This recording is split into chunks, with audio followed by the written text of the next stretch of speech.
आज नए अपडेट के साथ, जहां पे हमारा जीएसटी R3B रिटर्न चेंज हो रहा है और वो सितंबर 2024 मतलब आप अगस्त का जो रिटर्न फाइल करने वाले हैं उसमें भी ये एप्लीकेबल होगा। तो आपको ध्यान से देखना है कि क्या चेंजेस है, वीडियो को एंड तक जरूर देखें ताकि आप एक भी अपडेट मिस ना करें, ठीक है, और आपका रिटर्न करेक्टली फाइल कर सके। सबसे पहले तो अगर आप एक बार लॉग इन कर लेते हैं, उसके बाद सर्विसेज में अगर आप लेजर्स में देखते हैं तो एक नया लेजर आपको दिख जाएगा, आरसीएम लायबिलिटी आईटीसी स्टेटमेंट। अब ये लेजर के बारे में ही ये अपडेट है और चेंजेस जो आया है वो इसी के बारे में है। चलिए देखते हैं। बिफोर अंडरस्टैंडिंग दिस लेजर हम देख लेते हैं कि table number 3 of GSTR 3B क्या कहता है, ठीक है, जहां पे हम अपना आरसीएम का डेटा अपडेट करते हैं या अपलोड करते हैं या फिर डेटा लिखते हैं, उसमें फिल करते हैं। ये रहा अपना table number 3 of GSTR 3B, ठीक है, कुछ इस तरह से दिखता है, जहां पे हम अपनी सारी आउटवर्ड सप्लाईज लिखते हैं। उसमें जो डी पॉइंट रहता है उसमें हम inward supplies liability to reverse charge लिखते हैं। ओके, अब यहाँ पे डेटा ऑटो पॉपुलेट होके नहीं आता है। ऊपर के सारे टैब से ए बी सी में डेटा ऑटो पॉपुलेट होके आ सकता है, लेकिन डी में हमेशा पूरा डेटा ऑटो पॉपुलेट होके नहीं आएगा। अब यहाँ पे भी दो चीजें हैं कि inward supply liable to reverse charge के बारे में सबसे पहले तो अगर आपको नहीं पता है कि वो क्या होता है वो मैं आपको बता देती हूँ।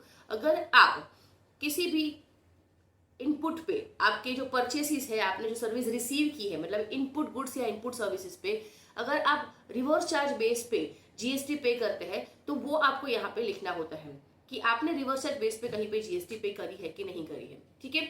अब ऐसे दो केसेस होते हैं जहां पे हम आरसीएम बेस पे टैक्स पे करते हैं। सबसे पहले तो दो हो सकता है कि आपका जो सप्लायर है वो अनरजिस्टर्ड है, तो अगर वो अनरजिस्टर्ड है लेकिन आप रजिस्टर्ड हो तो आपको उस पर आरसीएम बेस पे टैक्स पे करना होगा, राइट, और आपको वो अमाउंट इस टेबल में लिखना होगा यहाँ पे डी कॉलम में, ठीक है। फिर दूसरा ये टाइप हो सकता है कि आपका सप्लायर रजिस्टर्ड तो है लेकिन फिर भी उनकी जो सप्लाईज है उस पर आरसीएम बेस पर टैक्स लगता है, तो ऐसे केस में भी आप ही जीएसटी भरते हैं आरसीएम बेस पे। तो ये दो केसेस हमने देखे, लेकिन जो फर्स्ट केस है जहाँ पे आपका सप्लायर अनरजिस्टर्ड है तो ऐसे केस में तो वो आपको कोई इनवॉइस इशू करेगा नहीं, या फिर इनवॉइस इशू किया भी होगा तो उस पर जीएसटी का कोई नामो निशान नहीं होगा। तो ऐसे केस में आप क्या करते हैं, आप खुद अपने आप को इनवॉइस इशू करते हैं, ठीक है, इसको बोलते हैं सेल्फ इनवॉइसिंग। वहां पे आप ही इनवॉइस इशू करेंगे अपने आप को और उस पर जीएसटी का अमाउंट ऐड करेंगे और वहां पे लिखेंगे कि GST paid on RCM basis, ठीक है, और वो अमाउंट आपको अपने आप से यहाँ पे लिखनी पड़ती है, वो ऑटो पॉपुलेट होके नहीं आती है, ठीक है, क्योंकि आपने खुद ने उसका जीएसटी भरा है। तो ऐसे केस में आपको वो अमाउंट जहाँ पे आपका सप्लायर अनरजिस्टर्ड है और आप आरसीएम बेस पे जीएसटी भर रहे हैं वो अमाउंट आपको खुद को यहाँ पे लिखनी होगी। ओके, अब दूसरा जो सप्लायर मैंने बताया आपको कि आपका सप्लायर रजिस्टर्ड है लेकिन उसकी जो सप्लाईज है उस पे आरसीएम बेस पे आप टैक्स पे करने के लायबल हो, तो ऐसे केस में क्या होगा, वो सप्लायर आपको इनवॉइस तो इशू करेगा और उसमें मेंशन करेगा कि GST is payable on RCM base. तो ऐसे केस में वो अपनी इनवॉइस अपलोड करेगा, आपको 2B में भी शो करेगी और वो अमाउंट यहाँ पे ऑटो रिफ्लेक्ट भी होगा इस कॉलम में, ठीक है। तो आपको ये देखना है कि कुछ अमाउंट यहाँ पे ऑटो रिफ्लेक्ट भी हो सकता है, जो मैंने केस बताया उसमें जब सप्लायर रजिस्टर्ड होगा और वो आपको इनवॉइस इशू करेगा और उस पर मेंशन करेगा कि GST is payable on RCM base, ठीक है, तब ऐसे केस में आपको यहाँ पे ऑटो रिफ्लेक्ट करके दिख सकता है, अदरवाइज नहीं दिखेगा। तो वो आपको अपने आप में फिल करनी होगी यहाँ पे कि वो अमाउंट कितना है जहाँ पे आप आरसीएम बेस पे जीएसटी पे करते हैं। अब वो जीएसटी पे करने के बाद अगर आप एलिजिबल है उसकी आईटीसी लेने के लिए तो आप उसकी आईटीसी भी क्लेम कर सकते हैं, ठीक है। तो जहाँ पे हम टेबल नंबर 4 में जीएसटीआर 3B की टेबल नंबर 4 में आईटीसी क्लेम करते हैं, तो जब आईटीसी क्लेम करेंगे तो वो अमाउंट भी आपको बहुत ही केयरफुली लिखनी है क्योंकि यही अपना मेजर चेंज है इस बार का, ठीक है। जीएसटीआर 3B में जो चेंज आया है कि आपने जो आरसीएम की लायबिलिटी या जीएसटी पे की है आरसीएम बेस पे वो अमाउंट टेबल नंबर 3 में प्रॉपरली लिखना है और आप जो आईटीसी क्लेम कर रहे हैं आरसीएम वाला वो भी आपको प्रॉपरली अमाउंट फिल करना है, उसमें कोई मिस्टेक आपकी होनी नहीं चाहिए। तो टेबल नंबर 4 में हम यहाँ पे आईटीसी क्लेम करते हैं और ये पॉइंट नंबर 3 है वो inward supplies liable to reverse charge other than 1 and 2 about. तो जहाँ पे आप कुछ ऐसी इनपुट जहाँ पे आपने आरसीएम बेस पे टैक्स पे किया है, जीएसटी पे किया है, तो आप उसका आईटीसी क्लेम करना चाहते हैं तो इस कॉलम में लिख सकते हैं, ठीक है। अब इसी को लेकर बहुत बड़ा चेंज अब इस बार आया है जीएसटीआर 3B रिटर्न में कि एक नया कॉलम आ गया है जो मैंने आपको रिसेंटली लेजर दिखाया, फिर से देख लेते हैं एक बार। ये यहाँ पे RCM liability and ITC statement करके एक लेजर आ गया है।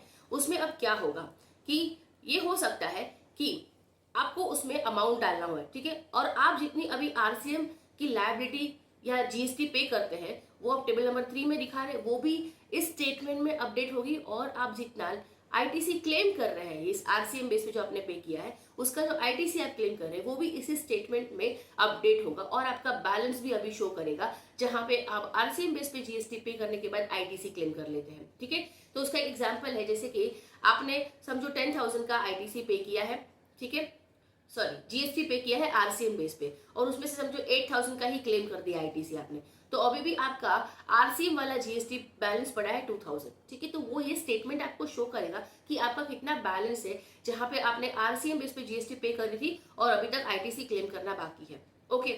और अब ये होगा 15,000, समझो एग्जाम्पल, सेकेंड एग्जाम्पल कि 15,000 आपने जीएसटी पे करी आरसीएम बेस पे, टेबल नंबर 3 में दिखा दिया आपने, लेकिन उसका आईटीसी जो क्लेम किया टेबल नंबर 4 में वो 16,000 कर दिया, मतलब आपने एक्स्ट्रा कर दिया है, तो वो 1,000 माइनस में दिखेगा, मतलब आपने एक्स्ट्रा आईटीसी और एक्सेस आईटीसी क्लेम कर लिया है, तो वो आपको माइनस में भी शो करेगा। और यही अपडेट है कि आपको इस बार तो ये सारी चीजें देखनी पड़ेगी, इस मंथ से आपको ये स्टेटमेंट भी मिलना स्टार्ट हो जाएगा। अगर आप एक बार अगस्त का 3B रिटर्न फाइल कर देंगे उसके बाद आप ये स्टेटमेंट दे सकते हैं, अगर आपने ऐसी कोई अमाउंट आरसीएम वाली उसमें फिल की है तो, ठीक है। लेकिन उसके पहले आपको ओपनिंग बैलेंस भी इसका डालना पड़ेगा लेजर का, मतलब ये तो अगस्त से आप डालने वाले हैं इन्फॉर्मेशन, और उसके बाद का आपको स्टेटमेंट मिलेगा। लेकिन अब तक का क्या हो सकता है कि आपने ऐसी कोई आरसीएम बेस पे जीएसटी पे करी हो, लेकिन अब तक उसका आईटीसी क्लेम करना बाकी हो, आपने आईटीसी क्लेम नहीं किया हो, तो उसको बोलते हैं ओपनिंग बैलेंस। वो ओपनिंग बैलेंस आपको इस स्टेटमेंट में शो करना होगा, ठीक है। तो ये एप्लीकेबल होगा, जैसे मैंने बोला अगस्त के लिए, मंथली रिटर्न के लिए जो मंथली फाइलर्स हैं उनके लिए अगस्त से ही एप्लीकेबल हो जाएगा, लेकिन जो क्वार्टरली रिटर्न्स फाइल करते हैं उनके लिए इस क्वार्टर का काउंट होगा, मतलब सितंबर के बाद उनको ये शो करना स्टार्ट करेगा। लेकिन आपको जो रिटर्न फाइल करते हैं सितंबर में क्वार्टरली रिटर्न वाले, उसमें ये आरसीएम वाली चीजें ध्यान से देख के फिल करनी है, ठीक है। तो उसके पहले का जैसे मैंने बताया कि आपने अगर आईटीसी क्लेम नहीं किया है ऐसे आरसीएम पे जो जीएसटी पे किया है, उसका ओपनिंग बैलेंस आप इसमें लिख सकते हैं। तो ओपनिंग बैलेंस आप कैसे लिखेंगे, सेम सर्विसेज में लेजर में जाके आप आरसीएम लायबिलिटी पे क्लिक करेंगे, जैसे क्लिक करेंगे आपके सामने ये स्क्रीन आ जाएगा। वहां पे आपका जो फर्स्ट पॉइंट है आरसीएम लायबिलिटी आईटीसी स्टेटमेंट, ये आपको तभी शो करेगा जब आप अगस्त का रिटर्न फाइल कर देंगे, क्योंकि एक स्टेटमेंट है, जब तक आप डिटेल्स फिल नहीं करेंगे तब तक आपको ये स्टेटमेंट शो करने वाला नहीं है, ठीक है। तो इस मंथ के लिए अभी वो शो नहीं करेगा, आपको अगस्त के बाद ये शो करना स्टार्ट कर देगा। और नेक्स्ट पॉइंट है अपना report RCM ITC opening balance. तो अभी आपको यहाँ पे अगर आपका ऐसा कोई ओपनिंग बैलेंस है तो वो शो करना है। नीचे नोट भी दिया हुआ है कि पॉजिटिव होगा तो पॉजिटिव लिख लो, नेगेटिव होगा तो नेगेटिव ओपनिंग बैलेंस लिखो, लेकिन लिखना है, ठीक है। पॉजिटिव या नेगेटिव कुछ भी बैलेंस होने तो, लेकिन लिखना है। अगर आपने एक्सेस आईटीसी क्लेम कर दिया है तो वो भी लिख दो आप माइनस में, अगर नहीं लिया है पॉजिटिव है तो पॉजिटिव लिखो। लेकिन हाँ, अगर कोई ओपनिंग बैलेंस ऐसा नहीं है तो ये फिल करने की जरूरत नहीं है, इसको आपको स्टेटमेंट को सबमिट करने की जरूरत नहीं है, ठीक है। आप उसको क्लिक करेंगे तो आपके सामने ये टेबल ओपन हो जाएगा, जहां पे आपकी डेट सामने आ जाएगी जिस दिन का आप ओपनिंग बैलेंस एंटर कर रहे हैं। आप integrated tax, CST, CGST, SGST या सेस, वो सारी डिटेल्स फिल कर दीजिए, आपका अमाउंट फिल कीजिए, वेरिफिकेशन टैब पे क्लिक कीजिए और आपका ऑथोराइज सिग्नेटरी सिलेक्ट करके सबमिट विद ईवीसी कर दीजिए।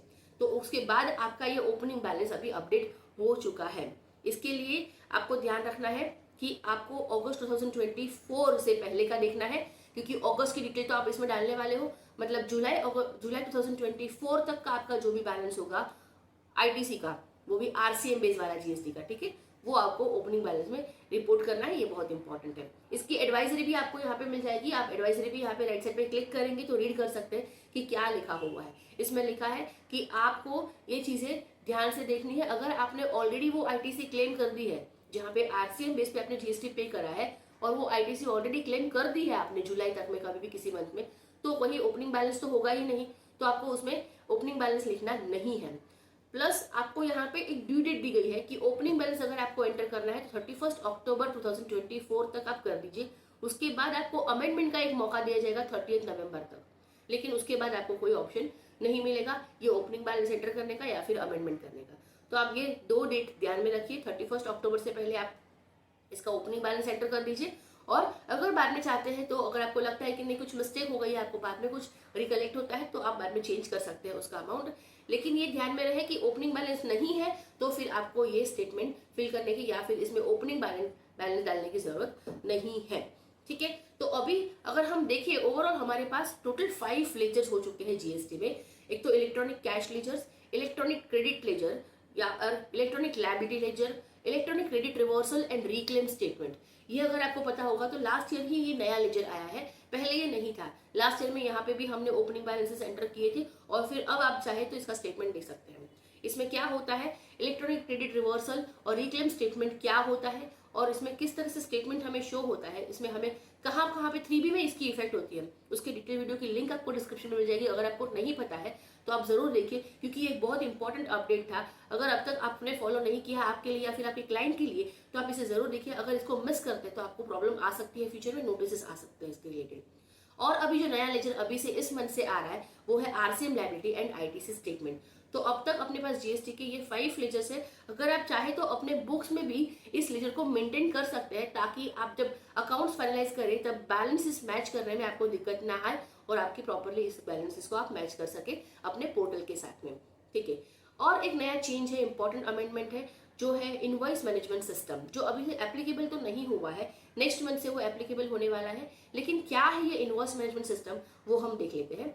यहाँ पे अगर आप ये न्यूज़ एंड अपडेट्स में देखते हैं तो एडवाइजरी इशू कर दी गई है। उस पर अगर हम क्लिक करते हैं तो आप देख सकते हैं कि क्लिक हियर पे आप क्लिक करेंगे और आपके सामने ये इनवॉइस मैनेजमेंट सिस्टम का एडवाइजरी आ गया। मैं आपको शॉर्ट में बहुत ही ब्रीफ में बता दूंगी कि ये चीज़ क्या है। ठीक है, उसके पहले हम जान लेते हैं कि हमारे जीएसटी रिटर्न का फ्लो क्या है। हमारा जो जीएसटी 3B रिटर्न है वो ऑटो पॉपुलेट होकर आता है from GSTR 1 and GSTR 2B। GSTR 1 या आईएफएफ कुछ भी कह लो, दोनों सेम है, जहाँ पे हमारे सप्लायर ने उनके सेल्स की जो डिटेल अपलोड करी होगी वो होगा। ठीक है, और 2B में भी, 2B में क्या होगा, हमारे इनपुट्स की डिटेल होगी जो हमारे सप्लायर ने अपलोड किया होगा। ठीक है, तो जीएसटीआर 1 में सेल्स की डिटेल जाती है, जीएसटीआर 2B में हमारे परचेज की डिटेल मिल जाती है। उन दोनों के बेस पे जीएसटीआर 3B ऑटो पॉपुलेट होके आ जाता है। राइट, अब जीएसटीआर कि ये जो चेंजेस आ रही है रिटर्न को लेकर, सबसे बड़ा चेंज है ये, वो आईएमएस सिस्टम में क्या है। एक बार जीएसटीआर 1 में अपना सप्लायर उनके इनवॉइसेस अपलोड करना स्टार्ट कर देगा, तो समझो उन्होंने अपना हमारा इनवॉइस अपलोड किया, तो हमारे आईएमएस में वो इनवॉइस दिखने लगेगा। जैसे उसने अपलोड किया हमें वो आईएमएस में वो इनवॉइस दिखने लगेगा और फिर हमारे पास कुछ इस तरह के ऑप्शन होंगे इस इनवॉइस के लेकर आईएमएस में। ठीक है, देखिए आप देख सकते हैं उसका जीएसटी नंबर भी दिखेगा, उसने क्या किया, जीएसटी इनवॉइस नंबर, फिर उसका इनवॉइस टाइप क्या है, वो सारी चीजें यहाँ पे हम देख सकते हैं। हमारे पास 3 ऑप्शन होंगे, उस इनवॉइस को या तो एक्सेप्ट करे या तो रिजेक्ट करे या फिर उसको पेंडिंग में छोड़ दे। ठीक है, इन तीनों में से हमें सिलेक्ट करना होगा। अब इन तीनों का मतलब क्या है, अब क्योंकि बहुत सारे लोगों की क्वेरीज ये है कि इसका मतलब क्या है, एक्सेप्ट करना, रिजेक्ट करना, पेंडिंग, मतलब क्या है। तो एक्सेप्ट मतलब क्या कि आपने वो इनवॉइस देखा, आपके सप्लायर ने आपका वो इनवॉइस अपलोड किया है, आपने वो आईएमएस में जाके चेक कर लिया और आपको लगता है कि वो हर एक तरीके से करेक्ट है, इसमें कोई मिसमैच नहीं है। जैसे कि in case of, in respect of date, invoice amount, number, कोई भी चीजें, तो सब चीज ठीक लग रही है आपको इनवॉइस की, तो आप उसको एक्सेप्ट कर लीजिए। ठीक है, अब रिजेक्ट का मतलब क्या है कि आपको कहीं पे मिसमैच लग रहा है तो आप उसको रिजेक्ट कर सकते हैं। और पेंडिंग, क्योंकि पेंडिंग को लेकर बहुत कंफ्यूजन है, पेंडिंग कब सिलेक्ट करना है, तो ये हो सकता है कि आपके सप्लायर ने आपको गुड्स डिलीवर तो कर दिए हैं, फिर से फॉर एग्जांपल इन अप्रैल 30 अप्रैल को, लेकिन आपने वो नेक्स्ट डे नेक्स्ट मंथ में रिसीव किए, दैट इज इन मई, 1 मई को रिसीव किया आपने। ठीक है, तो अभी तक हम लोग आईटीसी तब तक क्लेम नहीं कर सकते जब तक हमने वो गुड्स या सर्विस रिसीव नहीं कर ली। वो आईटीसी क्लेम करने की वन ऑफ द कंडीशंस है। बाकी ऐसी बहुत सारी कंडीशंस है जहाँ पे आईटीसी आप क्लेम कब करेंगे वो देखना होता है और वो कंडीशन फुलफिल करनी होती है। उसकी भी डिटेल वीडियो की लिंक आपको डिस्क्रिप्शन में मिल जाएगी, जरूर चेक कीजिएगा। ठीक है, तो ये वन ऑफ द कंडीशन है, इसलिए वो तो उन्होंने इनवॉइस बना दिया अप्रैल में, इसलिए अप्रैल में वो इनवॉइस अपलोड कर देंगे, हमें अपने आईएमएस में भी वो शो करने लगेगा। लेकिन हम आईटीसी क्लेम नहीं करने वाले हैं अप्रैल में, क्योंकि हमने मई में गुड्स रिसीव किया, तो हम मई में ये आईटीसी क्लेम करेंगे, इसलिए इसको पेंडिंग में शो कर सकते हैं। जब आप उसको एक्सेप्ट कर लेंगे नेक्स्ट मंथ में, तब आपके मई के 2B में वो शो करने लगेगा। तो जितने आप जीएसटीआर, जितने इनवॉइसेस आप इस आईएमएस में जाके एक्सेप्ट करेंगे वो आपकी 2B में रिफ्लेक्ट होने लगेंगे, और जितने आप रिजेक्ट करेंगे वो 2B में रिफ्लेक्ट नहीं होंगे, और जो पेंडिंग बताएंगे वो भी 2B में रिफ्लेक्ट नहीं करेंगे। जब आप उसको एक्सेप्ट करेंगे तब आपको वो 2B में उस मंथ में शो करेंगे। ठीक है, तो इसका बेनिफिट क्या है, एक तो आपका जीएसटी 2B और ITC as per books match होने लगेगा, क्योंकि आपने बुक्स में जितना इनवॉइस एंटर किया होगा उतना ही आपको 2B में एक्सेप्ट करके आपने लिया होगा, तो ये बेनिफिट हो सकता है। आप मिस्टेक्स इमीडिएटली करेक्ट भी कर सकते हैं, अपने सप्लायर को भी बता के वो भी GSTR 1A में डिटेल्स डाल के इमीडिएटली मिस्टेक करेक्ट कर सकते हैं। GSTR 1A भी रिसेंट चेंज आया है GSTR 1 को लेकर, आप चेक कर सकते हैं। उसकी वीडियो मेरी डिस्क्रिप्शन में मिल जाएगी आपको लिंक उसकी, ठीक है। और फ्यूचर लिटिगेशंस बहुत ही रिड्यूस हो जाएंगे, क्योंकि मिसमैच को लेकर बहुत सारी नोटिस भी इश्यू हो रही थी, तो अब यहाँ पे वो रिड्यूस हो जाएगी इसकी वजह से, IMS की वजह से, ठीक है। तो ये आप जरूर चेक कीजिए, IMS का ऑप्शन आपके लिए अवेलेबल है, इस नेक्स्ट मंथ से होगा, और ये 1 अक्टूबर से, जैसे मैंने बोला, अक्टूबर से एप्लीकेबल होगा। तो आप जब GST रिटर्न फाइल करेंगे सितंबर का, ठीक है, सितंबर का जब GST रिटर्न फाइल करेंगे तब आपको ये ऑप्शन मिल जाएगा। लेकिन ये ऑप्शनल है, बिल्कुल मैंडेटरी नहीं है। आप चाहे तो इसमें जाके चेक करें और ऑप्शन एक्सेप्ट करें, रिजेक्ट करें या पेंडिंग, जो भी आपको एप्लीकेबल आप कर सकते हैं। अगर आप एक्सेप्ट करते हैं तो आपके 2B में वो शो करने लगेगा। अगर आप एक्सेप्ट नहीं करते हैं तो ऐसा अज्यूम किया जाएगा कि जितने भी IMS में इनवॉइसेस शो हो रहे हैं वो आपने एक्सेप्ट कर लिए हैं ऑलरेडी, ठीक है। तो ये ऑप्शनल है, आपको चेक करने की जरूरत नहीं है, कंपलसरी नहीं है, लेकिन चेक करेंगे तो आपके लिए बहुत सारी चीजें ईजी हो जाएगी, आपका रिकंसिलिएशन बहुत ईजी हो जाएगा और आपका मिसमैच भी निकल जाएगा, मिसमैच नहीं होगा, ठीक है। अगर आपको कुछ क्वेरीज है इसको लेकर तो आप मुझे कमेंट सेक्शन में पूछ सकते हैं, या फिर मेरा टेलीग्राम ग्रुप ज्वाइन कर लीजिए, वहां पे हम क्वेरीज डिस्कस करते रहते हैं। और आपके लिए रिसेंटली मैंने कोर्सेज लॉन्च किए थे, जिसमें से फर्स्ट कोर्स है अपना फाइनलाइजेशन ऑफ अकाउंट्स, जहाँ पे अगर आपको बेसिक एंट्रीज पता है लेकिन आपके सीनियर्स, आपके बॉसेस आपको फाइनलाइजेशन नहीं सिखाते हैं, या फिर आपके क्लाइंट के लिए भी आप एक्यूरेटली फाइनलाइजेशन करना चाहते हैं, तो मेरा ये कोर्स ज्वाइन कीजिए जस्ट फॉर ₹199, जहाँ पे हम बहुत सारे एडजस्टमेंट्स जो फाइनलाइजेशन को लेके होते हैं वो सीखने वाले हैं practically in the books of proprietary firm, partnership firm और companies act with the provisions of GST, TDS, income tax and companies act, जहाँ पे हम डेफर्ड टैक्स की entries, working provision for tax की एंट्रीज, वर्किंग, फिर partnership firm में भी जो बेसिक एंट्रीज होती है, प्लस साथ में उनके रेम्यूनरेशन, उनका प्रॉफिट शेयरिंग या लॉस शेयरिंग, कुछ भी एंट्रीज, सारी एंट्रीज हम देखने वाले हैं। Accrued interest, accrued income, accrued expense, prepaid expense, ऐसे बहुत सारे एडजस्टमेंट्स जो फाइनलाइजेशन में हमें बहुत ही रिक्वायरमेंट लगती है उसकी, प्लस ऑडिटर भी उसको चेक करते हैं। अगर उसमें कुछ क्वेरीज आती है तो ऑडिटर अपने को क्वेरी भेजते हैं और उसके बाद हमें उसको फिर चेंज करके देना पड़ता है। तो यहाँ पे ऑडिटर भी इस तरह से हम फाइनलाइजेशन कर रहे हैं कि ऑडिटर भी अपनी कोई क्वेरीज रेज ना कर सके। और इसमें आपको साथ में बोनस भी दिया जाएगा, 1 मंथ का व्हाट्सएप सपोर्ट मिल जाएगा, जहाँ पे आप मुझे क्वेरीज आपकी पूछ सकते हैं और आपको विद इन 48 आवर्स आपको उसका रिप्लाई मिल जाएगा रिलेटेड टू फाइनलाइजेशन, ठीक है। और साथ में मैंने जो एक्सेल शीट यहाँ पे यूज करी है और इसकी नोट्स भी आपको प्रोवाइड कर दी जाएगी, जो हम यहाँ पे यूज करने वाले हैं रीड करने के लिए, ठीक है। तो ये एक कोर्स है। दूसरा, मैं अभी 21 सितंबर को रिसेंटली एक वेबिनार करने जा रही हूँ GST पे, जहाँ पे आप इतनी इन्फॉर्मेशन लेके आपकी GST कंसल्टेंसी फॉर्म स्टार्ट कर सकते हैं, GST प्रैक्टिस स्टार्ट कर सकते हैं। अगर आप ऑलरेडी वर्किंग है तो प्रमोशन डिमांड कर सकते हैं, या फिर अगर आप जॉब सर्च कर रहे हैं in the field of GST तो आप इंटरव्यू आराम से क्रैक कर सकते हैं, ठीक है। तो यहाँ पे हम ये सारे टॉपिक्स कवर करने वाले हैं। इस वेबिनार को इस तरह से डिजाइन किया गया है कि इसके बाद आप कॉन्फिडेंटली आपकी GST प्रैक्टिस तो इजीली स्टार्ट कर पाओगे। साथ में कुछ बोनसेस भी मैंने दिए हैं जिसकी चीजें आप यहाँ पे देख सकते हैं। सबसे पहले तो यहाँ पे साथ में 1 मंथ का व्हाट्सएप सपोर्ट भी मिल जाएगा, आप अपनी GST रिलेटेड क्वेरीज मुझे पूछ सकते हैं। आपको साथ में ट्रेनिंग प्रोवाइड कर दी जाएगी कि आप कैसे अपने क्लाइंट को अप्रोच करेंगे और उनसे कैसे आप कन्वर्ट करेंगे और उनको फीस क्या कोट करनी है, एक्सेट्रा एक्सेट्रा, बहुत सारी ट्रेनिंग प्रोवाइड कर दी जाएगी। साथ में इंटरव्यू अगर आप प्रिपेयर करें तो इंटरव्यू के लिए आपको गाइड दे दी जाएगी कि GST के रिलेटेड कैसे क्वेश्चंस पूछे जाते हैं, आपको कैसे उसके आंसर करने हैं। और साथ में बहुत सारे ऐसे बोनस है, आप स्क्रीन पे देख सकते हैं। इसकी भी लिंक आपको डिस्क्रिप्शन में मिल जाएगी अगर आप वेबिनार को ज्वाइन करना चाहते हैं। तो ऐसा हो सकता है कि 24 सितंबर के बाद अगर आप इस वीडियो को देख रहे हैं और इसके बारे में पता चल रहा है तो फिर भी आप मुझे लिंक पे क्लिक करके मैसेज कीजिए, आपको अपकमिंग वेबिनार के बारे में वहां से डिटेल्स मिल जाएगी और वहां से आप ज्वाइन कर सकते हैं इस वेबिनार को। अगर आप वेबिनार में आप GST में एक्सपर्ट बनना चाहते हैं, कंसल्टेंसी फॉर्म स्टार्ट करना चाहते हैं तो अगर वीडियो अच्छी लगती है तो लाइक कर दिए, लोगों तक शेयर करिए ताकि वो भी जो अपडेट आ रही है GST 3B रिटर्न को उसको देख सके और उनसे कोई अपडेट मिस ना हो और अपना GST 3B return correctly file कर सके। चैनल को सब्सक्राइब जरूर कीजिए अगर आपने अभी तक नहीं किया है, इससे मुझे मोटिवेशन मिलता है। Thank you so much for watching this video.